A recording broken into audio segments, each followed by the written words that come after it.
كان المسيح إلهنا على المستوى المادي ناجح. خلي بالك من اللي أنا بقوله ده، على المستوى المادي ناجح. كان نجار عنده دكان في الناصرة اسمه دكان الناصري أو دكان يسوع، وكان الناس بتروح وكان بيعمل أحسن شغل، وكان الناس بتيجي تاخد عنده حاجات وكانوا بيضحكوا عليه. كلمة بيضحكوا عليه يعني ياخدوا واحدة اسمها أم كوهين. تعرفوا أم كوهين؟ لا معروفة، أعرفها أنا. أم كوهين دي تروح تقول له بص يا يسوع اعمل لي طبلية، يقول لها حاضر. هتاخديها إمتى؟ تقول له بعد شهر.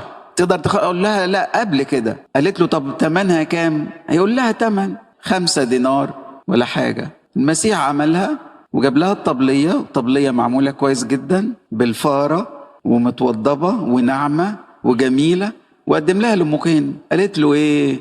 قالت له اصلا نسيت الفلوس. قال لها طب خد الطبلية. عشان كده المسيح إلهنا ما راحش ابدا المحكمة. من اراد ان يخاصمك ويأخذ ثوبك فاترك له الرداء ايضا. ما راحش محكمة خالص، مع انه ناس كتيرة. ام كوهين دي واحدة بس من الناس اللي خدت حاجة مش من حقها. عشان كده المسيح لما يقول وصية معينة، كان ناجح في حياته المادية وكان شاطر، وكان الناس بيجوا لدكان الناصرة إلى سن 30 سنة.